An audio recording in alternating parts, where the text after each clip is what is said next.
Bien, ya saben que representamos la Universidad del Norte, Santo Tomás de Aquino. Esta es la Facultad de Ingeniería del Centro Universitario Concepción, en la cátedra Métodos Numéricos para Ingeniería en Informática. Lo que vamos a desarrollar hoy es la parte teórica de errores de truncamiento y la serie de Taylor. Bueno, errores de truncamiento. Normalmente le damos este tipo de nombre a los errores que son ocasionados por el modelo matemático elegido, y eso va a depender del tipo de modelación a la cual la situación o la problemática lo requiera. Hay, este nombre normalmente se origina porque los métodos numéricos son generalmente puestos y comparados con la serie de Taylor truncada. Yo en los videos habíamos desarrollado cómo funciona matemáticamente la serie de Taylor, que es una aplicación de derivadas sucesivas, y que nos acercamos a determinados valores de las funciones dependiendo justamente el tipo de función.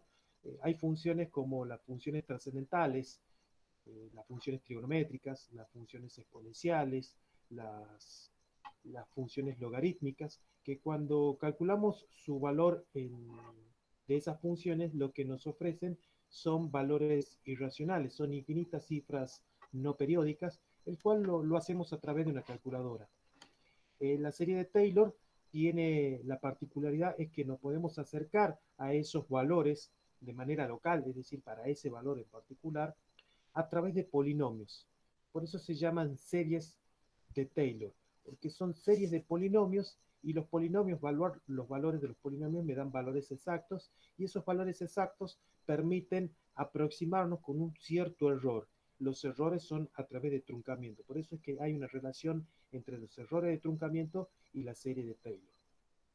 Los errores de truncamiento pueden no estar presentes, eso va a depender del método, mientras que los errores por redondeo generalmente están presentes aun si el método elegido es exacto. Esto es si no tuviera errores de truncamiento. La serie de Taylor. Bueno, como les dije, es una aproximación mediante una serie de potencias, y hay un caso particular de la serie de Taylor que cuando decimos de que el punto en el cual queremos estudiar es el punto cero o está centrada sobre el punto cero, se denomina serie de Maclaurin. ¿Qué le quiero decir? Que la serie de Maclaurin es un caso particular de la serie de Taylor.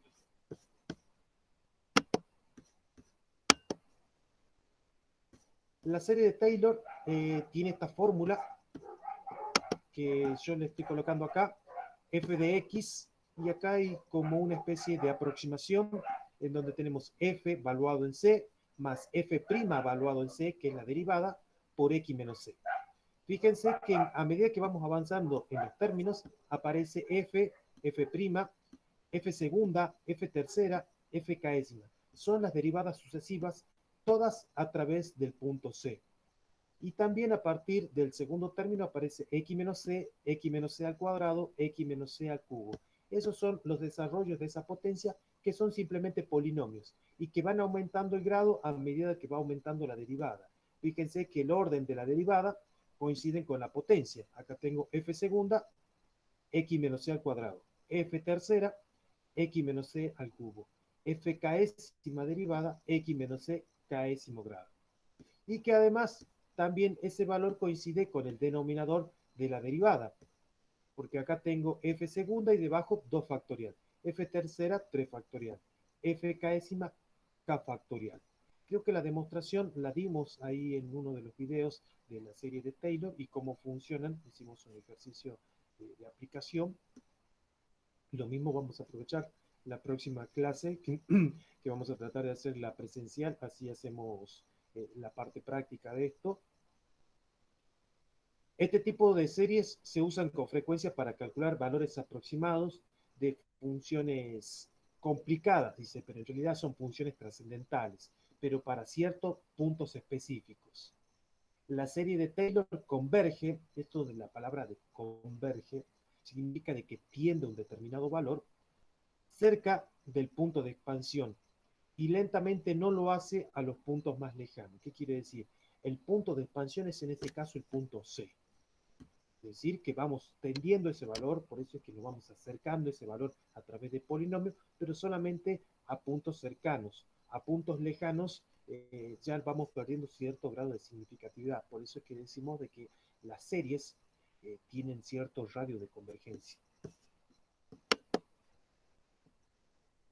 Bueno, allá yo les puse acá unos ejemplos de serie de Taylor o series de Maclaurin, porque es alrededor del punto cero. Recuerden que la serie de Maclaurin es un caso particular de la serie de Taylor, en donde tenemos e a la x. E a la x, si ustedes van a sacar cálculos con su calculadora o incluso en algún ordenador, van a observar que le da valores bastante grandes. Y esos valores grandes medianamente exactos, si lo consideramos exactos, pero nosotros nos podemos aproximar a esos valores a través de un polinomio que se llama polinomio de Maclaurin o serie de Maclaurin, que es la que tenemos acá. El desarrollo de la de Maclaurin para el punto cero es justamente, en vez de utilizar e a la x, es 1 más x cuadrado sobre 2 factorial, x al cubo sobre 3 factorial, y así con infinitos términos, y como es una suma, lo podemos abreviar a través del símbolo de suma, desde el índice k igual a 0 hasta infinito. Fíjense que x aparece en la primera potencia, x a la segunda, x a la tercera, bueno, así va a continuar x a la cuarta, y los denominadores coinciden con la potencia, nada más que están afectados al factorial. Entonces podemos generar un término general que sería x a la k sobre k factorial. Por supuesto que, que x pertenece a los reales, podemos darle cualquier valor, y lo que vamos a obtener ahí es un desarrollo de la serie e a la x a través de la serie de Maclaurin. Esta serie de polinomios es mucho más fácil poder calcular. Ahora, ¿qué les quiero decir con esto? Que nosotros podemos calcular una segunda derivada, una tercera derivada. Supongamos que lo hacemos hasta la tercera derivada, entonces vamos a encontrar un valor bastante cercano a la x. Pero si le vamos aumentando cada vez más derivadas sucesivas, nos vamos a ir aproximando cada vez más al valor exacto. Es decir, que a medida que tengamos más términos ese desarrollo de ese polinomio, vamos a tener mayor grado de significatividad. Lo mismo sucede con el seno de x o con 1 sobre 1 menos x. Son funciones a las cuales podemos calcular su desarrollo de series. Y a veces también resulta muy sencillo porque a la hora de integrar funciones, recuerden que no todas admiten una primitiva o se conocen una primitiva, entonces es mucho más fácil integrar esta función polinómica que integrar, por ejemplo, bueno, seno de x tiene una integral inmediata, pero si tuviera seno del argumento, es decir, seno de x al cuadrado, y quisiera calcular la integral, esa función no tiene primitiva. Y por ahí sí tiene un desarrollo por serie de Taylor o de Maclaurin, y es mucho más sencillo calcular la integral. Bueno, ya vimos cuáles son algunos desarrollos, algunos ejemplos de serie de Taylor, y bueno, por ahí me pueden preguntar, ¿y cómo hacemos para encontrar los desarrollos de serie de Taylor? Bueno, si ustedes vieron el video, yo hice allí unos ejemplos de cómo se puede aplicar o se puede encontrar la serie de Taylor utilizando la fórmula que vimos en las diapositivas anteriores. Gráficamente, ¿qué significa esto? Acá tenemos la función seno de x que está marcada con esta onda senoidal de color rojo. Luego voy a tratar de acercarlo un poquito más para que se pueda ver. Bueno, decía justamente que esta función que está marcada con rojo es la función seno de x. Luego está la primera función que es i igual a x. Todas están evaluadas en el punto cero. Fíjense que esta función i igual a x también pasa por el centro de coordenadas, así como lo pasa la función seno de x. Quiere decir que para el valor 0, la función tiende a ser exacta. Luego también está la primera derivada, perdón, la segunda derivada, que es i igual a x menos x al cubo sobre 3 factorial, que es el desarrollo hasta la tercera derivada, porque la segunda derivada no está dada. Entonces van a observar de que ya aparece otro tipo de función, que es una función cúbica que está marcada de color azul. esa también pasa por el centro de coordenadas. Quiere decir que también es exacta. Da la casualidad que para este punto, para x igual a 0, es exacta. Y luego tenemos otra función que ya requiere que es de grado 5 el polinomio, quiere decir que se ha derivado 5 veces, que es la que está marcada de color naranja. Todas pasan por el centro de coordenadas. Todas tienen un grado de significatividad bastante bueno porque son exactas todas. Es una mera casualidad, no siempre sucede así. A veces nos podemos aproximar por diferentes polinomios. El primer polinomio, como por ejemplo y igual a x, podría ser un valor bastante alejado del verdadero valor, pero a medida que vamos derivando nos vamos acercando cada vez más. Este es un caso en el cual desde entrada, con para y igual a x, la función ya me otorgaba el valor exacto. Entonces, esto es lo que sucede gráficamente a medida que vamos aumentando términos al polinomio de Taylor o polinomio de Maclaurin. Nos vamos encontrando con polinomios que van aumentando el grado y a medida que van aumentando el grado, también se van acercando tanto como se quiere a ese valor. Pero, pero este es un caso particular, reitero, en el cual todos los polinomios se acercan e incluso llegan a ser el mismo valor. Eso es lo que sucede gráficamente, por ejemplo, para la función seno de x.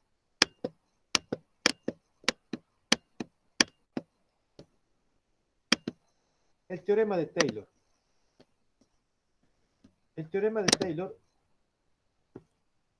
en términos de h, hace ver en realidad que h puede ser un valor que no necesariamente puede ser cero, y allí surgen justamente lo que se conoce como x más h, donde h es un valor tal que está incluido dentro de un intervalo i. Un intervalo i es un intervalo cerrado de extremos a y b, entonces para cualquier valor x que esté dentro de ese intervalo, se va a producir una función en el cual esa función está dada a través de la suma desde k igual a 0 hasta n de las k'ésimas derivadas. Esto me permite encontrar el cierto grado de error. Fíjense que acá tengo el error teórico de n más 1, que vendría a ser el siguiente término, el cual tendría que seguir derivándose para llegar a ser el verdadero valor. Entonces, a partir de allí, nosotros sacamos este símbolo, que lo estoy señalando acá, que se llama eta, es una letra del alfabeto griego, que es un punto que se encuentra justamente entre x y x más h. Por ejemplo, tenemos simplemente un punto x, y h es un valor que está dentro de ese intervalo, entonces lo que hace es encontrar un intervalo más grande, que esté incluido dentro de ese intervalo cerrado AB, el cual me proporciona un valor que, que debo tomar justamente eta que esté dentro de ese intervalo. Es decir, tengo un intervalo más grande, lo reduzco a ese intervalo, a un intervalo más pequeño, y tomo un valor de ese intervalo. Con ese valor de ese intervalo puedo generar justamente un cierto grado de aproximación y calcular el error verdadero, el valor verdadero. ¿De qué manera sucede esto? Se los voy a mostrar a través de los ejemplos. Pero antes de que nada, le vamos a definir lo que es el término error, que depende de h en dos formas.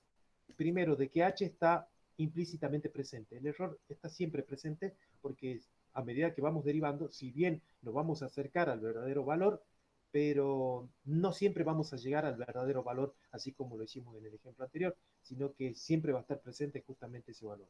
Y eta generalmente depende de h. Es un valor que no es independiente, siempre depende de h, puesto que h va a ser un valor que converge a cero, y el error converge a cero esencialmente con la misma rapidez con la que converge h. Entonces, para los n bastante grandes, eso es decir, que a medida que vamos derivando sucesivamente, converge muy rápido. Esto significa entonces que vamos a estar en la expresión, o se lo escribe de la siguiente forma: el error va a ser igual a O de h a la n más 1, en donde allí vamos a decir de que ambos tienen una convergencia casi con el mismo valor de rapidez. Vamos a un ejemplo así quede un poquito más claro esto. Y acá se relaciona mucho con el trabajo práctico. Planteando el problema, use las expansiones de la serie de Taylor para los órdenes 0 a 4, es decir, hay que calcular la derivada 1, la derivada 2, la derivada 3, la derivada 4, para aproximar la función. Acá le doy la función, es simplemente un polinomio, o sea que la aproximación va a ser exacta. Desde x sub i igual a 0 con h igual a 1, ahí estamos dando el valor de h. Esto es que hay que predecir el valor de la función para 1, es decir, para los x sub i más 1, es decir, para el siguiente, para 1.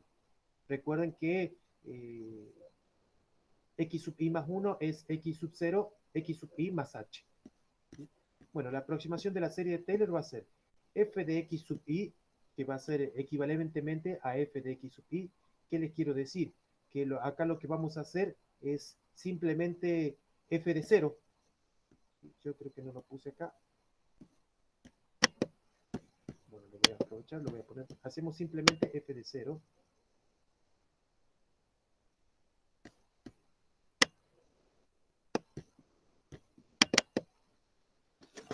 Está, vamos a hacer simplemente f de 0, y cuando hacemos f de 0 en ese polinomio, vamos a reemplazar a x por 0, y cuando reemplacemos a x por 0 en el polinomio ese que está dado, lo único que vamos a encontrar es que ese f de 0 no es otra cosa más que igual al término independiente. Y si ustedes se fijan, el término independiente es 1.2. Eso es que, ahí está, ya lo puse, y esa sería la iteración para n igual a 0. Entonces, como de entrada sabemos que f de x sub i, es decir, f del valor siguiente es aproximadamente igual a f de x sub i, entonces f de x sub i más 1 va a ser aproximadamente igual a 1,2. Entonces acá les voy a calcular el error teórico.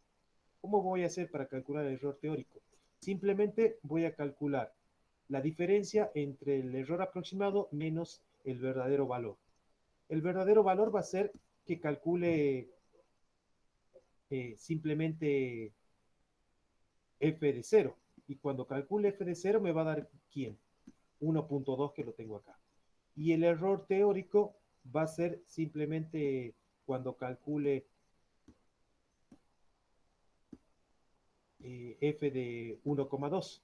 Entonces, cuando hagamos f de 1,2, que es el valor aproximado, lo que vamos a obtener dentro de ese polinomio va a ser 0.2. Y cuando hacemos 0.2 menos 1,2, obtengo menos 1. O sea que tengo un cierto error de menos 1, el cual lo vamos a tener en cuenta para la siguiente iteración. Ahora vamos a hacer lo mismo, la aproximación de la serie de Taylor de primer orden.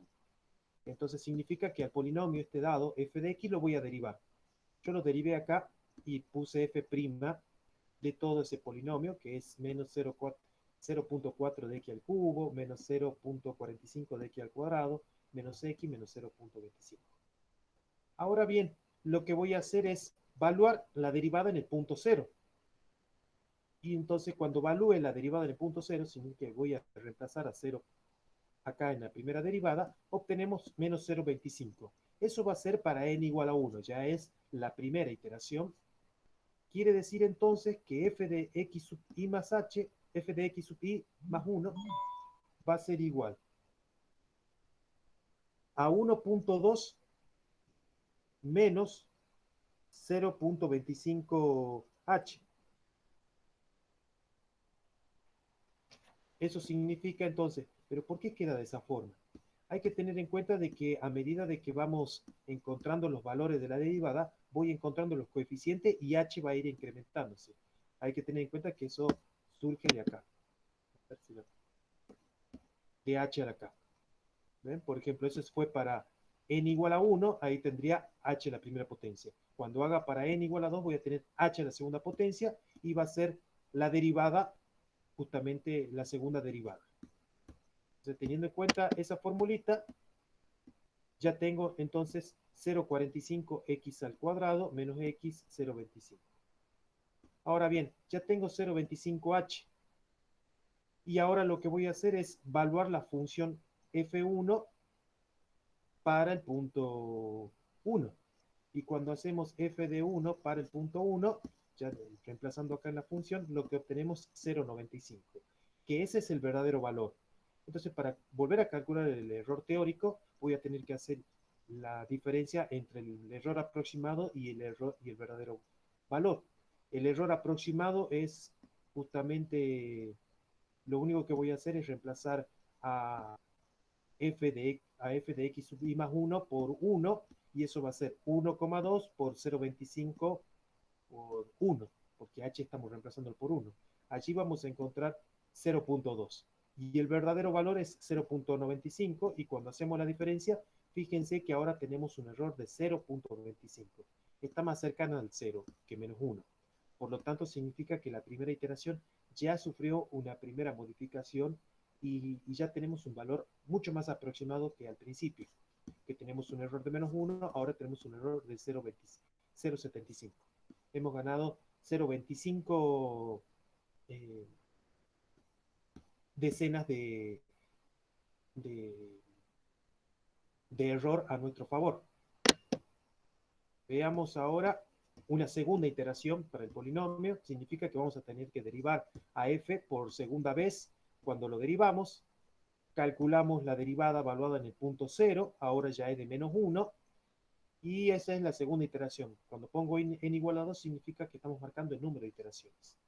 Entonces, f de x sub i más 1 va a quedar dado por la función esta dada a través de h, 1,2 menos 0,25h, que hasta ahí habíamos generado hasta la diapositiva anterior, menos 0,5 h al cuadrado. Fíjense que ya va aumentando h, se está dando la formulita que habíamos planteado al principio. Y ahora lo que tengo que hacer es f evaluado en el punto 1. Cuando hacemos f evaluado en el punto 1, ya sabemos que eso es 0,95. Y cuando hacemos f' 45. Entonces, ahora vamos a tener que hacer la diferencia del error cálculo del error teórico, que es la diferencia entre el error aproximado y el verdadero error. Entonces, el error aproximado es 0,2, ¿sí? Lo tenemos acá, menos 0,45, que es el verdadero valor. Cuando hacemos la diferencia, fíjense que ahora ya tenemos menos 0,25. Eso significa que va mejorando aún más la aproximación. En efecto, si seguimos con los términos adicionales, haciendo una derivada de tercer orden y de cuarto orden, vamos a ir encontrando este polinomio que va a ser 1,2 menos 0,5h menos 0,5h cuadrado, que es lo que habíamos calculado anteriormente. Yo acá ya les puse las dos iteraciones más para n igual a 3 y para n igual a 4, el cual generamos el siguiente polinomio. Y ese polinomio es un polinomio que se aproxima bastante al polinomio dado, a tal punto de que esta es la mejor aproximación porque cuando hacemos para n igual a 4 vamos a encontrar el valor exacto.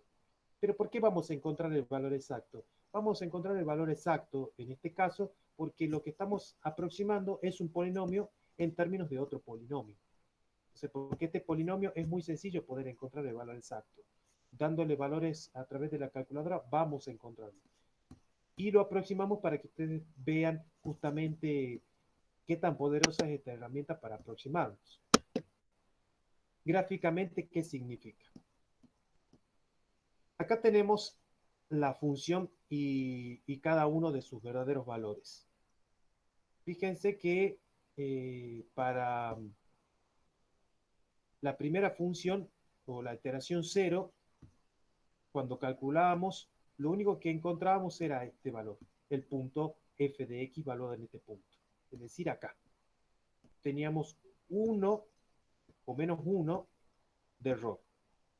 Luego, fíjense que con la primera derivada ya esta curva se iba teniendo una recta tangente mucho más aproximada al punto. Para un segundo orden ya tenemos el otro polinomio y a medida de que vamos derivando, este valor de fx sub i más 1 va a ir tendiendo justamente a ese valor, al verdadero valor, en donde el término dado por r sub 4 igual a la quinta derivada evaluada en el punto eta, es decir, este término es el término residual, ese término residual es igual a 0. ¿Pero por qué es igual a 0? Vuelvo a repetir, porque la función f de x es una función polinómica y cuando calculamos sus aproximaciones lo que vamos a encontrar es el valor exacto. Entonces quiere decir que el término residual lo que me da el margen de error, al ser exacto, no va a haber margen de error. Directamente su término residual va a ser cero. Por consiguiente, la expansión de la serie de Taylor hasta la cuarta derivada es una estimación exacta, es decir, para x sub i más 1 igual a 1, que está dada justamente por f de 1 y reemplazo justamente a h por 1, el cual me da 0,2. Y si vamos a reemplazar acá en el polinomio dado, cuando hagamos f de 1 me va a dar también 0,2, en el cual significa de que hay un cero margen de error. Fíjense que esta serie de Taylor me ha otorgado otro polinomio que tiene el mismo grado de exactitud para el punto x igual a 1, quiere decir que si evalúo la función para esta función dada para el punto 1, me va a dar lo mismo que evalúe la función para este polinomio de Taylor en el punto 1. No necesariamente sus gráficas son iguales, pero sí pasan por el mismo punto. Eso es lo que quería marcar con respecto a la función de Taylor. Veamos otro ejemplo.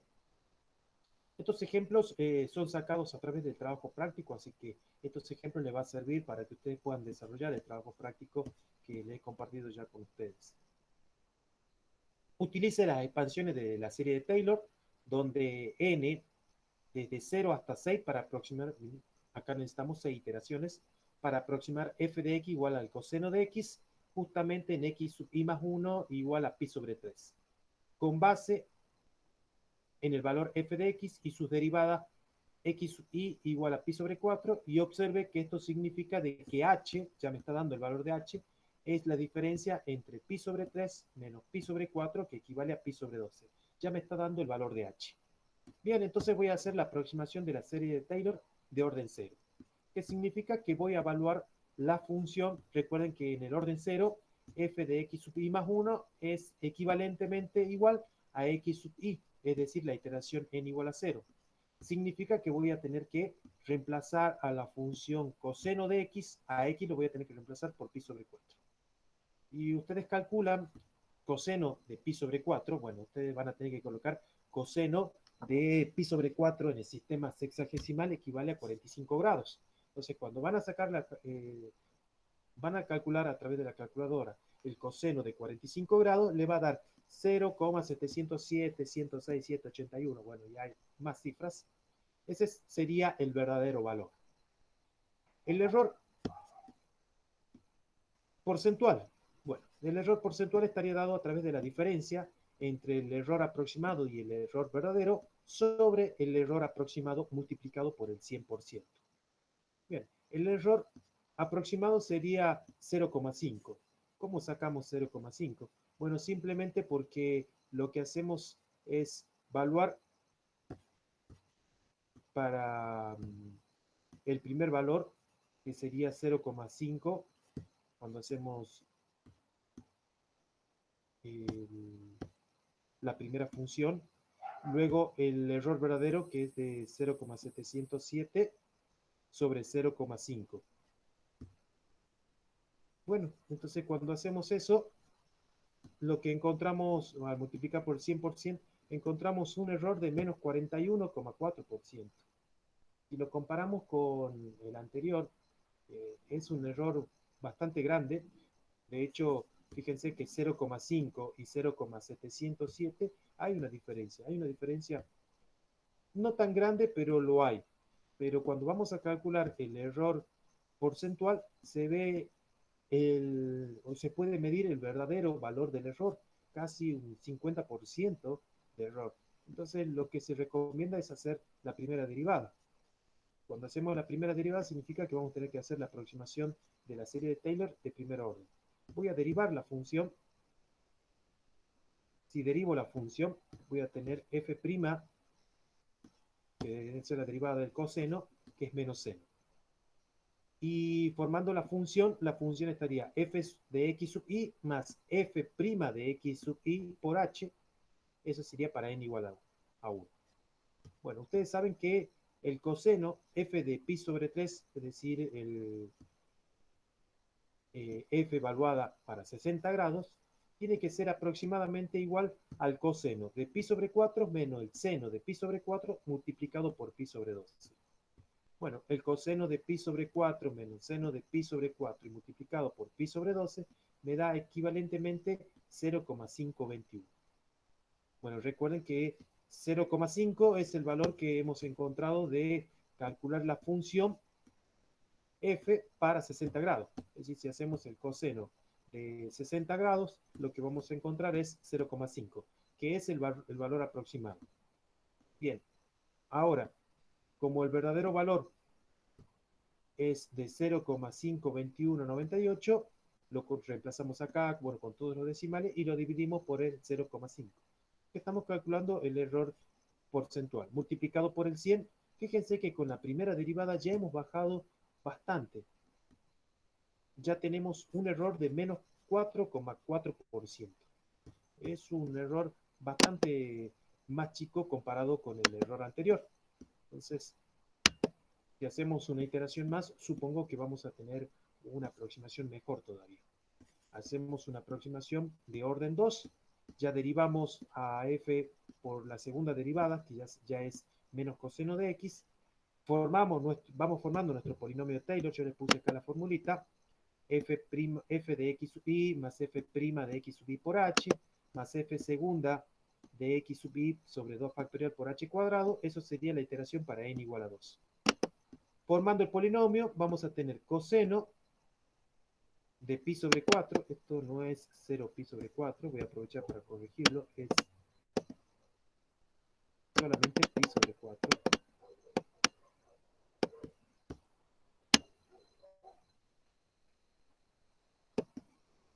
Si pueden corregir acá. Bien, corregir.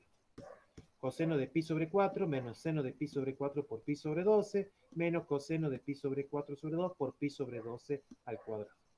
Si calculamos eso, evaluamos todo eso en la calculadora, le va a dar aproximadamente 0,49, 77, 54, 491. ¿Sí? Ahora, calculamos el error. Bueno, el valor aproximado es 0,5.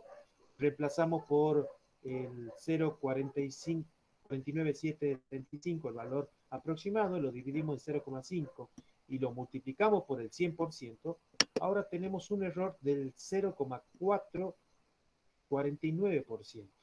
Es un error mucho más pequeño. Fíjense que ya hemos pasado de la parte negativa, ya no hemos pasado del verdadero valor, ya hemos pasado de la parte positiva. Quiere decir que ya tenemos un cierto margen de error, pero del lado positivo, no hemos pasado el verdadero valor. Pero hay un pequeño margen de error, ya no es tan grande como al principio. Y eso es que hicimos una iteración, una segunda iteración. Entonces la pregunta sería, ¿qué sucede si empezamos a agregar más iteraciones? ¿Vamos a llegar al verdadero valor o nos vamos a aproximar? No siempre sucede esto. Cuando vemos que cambia de signatura el, el error, quiere decir que hemos cambiado, hemos perdido o hemos pasado el verdadero valor. No necesariamente significa que las otras iteraciones van a ser mucho más significativa que la que hemos encontrado. Por ahí puede ser que las iteraciones vayan mejorando, pero muy levemente. Entonces es ahí donde se considera de que el polinomio de Taylor debe concluir. Entonces, al agregar más términos en la serie, se obtiene una mejor aproximación. Sí, seguro. Yo les hice ahí un cuadrito en el cual vamos a observar qué pasa a medida que vamos. Estos serían los órdenes. Nosotros hicimos hasta n igual a 2. ¿Qué pasaría para n igual a 3, para n igual a 4, para n igual a 5, 6? Bueno, acá están las derivadas, cómo van variando, que son las derivadas sucesivas a través de las iteraciones dadas. Y esta es la función pi de 3 a medida de que vamos, que hemos comenzado con un error de menos 41,4%, luego menos 4,4%, 0,49, 449, que es la que habíamos obtenido, y acá ya 2,62 por 10 a la menos 2. Es decir, acá hay dos ceros adelante del 2, ya está colocado con notación científica, y ya vamos teniendo una mejoría en el error, pero se puede observar que la mejor aproximación que se consigue con los primeros términos no es mejorada con respecto a las derivadas sucesivas. Es decir, que al agregar el tercer término, el error se reduce, sí, se reduce, lo que significa que se ha alcanzado por lo menos un 99,97.38% del valor exacto. Es decir, que hay una aproximación bastante buena. Por lo tanto, aunque se vayan agregando más términos, la serie del error decrece, pero la mejoría es mínima, que es lo que le decía al principio. Cada vez que sucede esto de pasar, de cambiar la asignatura con respecto a las aproximaciones, significa que hemos pasado el error. Y las derivadas sucesivas no me aseguran de que la aproximación sea bastante significativa. Va a ser una pequeña mejoría, pero no tanto. Entonces por ahí ya no conviene hacer tantas las iteraciones siguientes eh, y conviene cortar en el proceso en el cual uno observe de que la mejoría del error es la más óptima. Bueno, y con esto ya hemos desarrollado dos de los ejemplos del trabajo práctico que nos permite justamente aclarar esto de la serie de Taylor de aproximación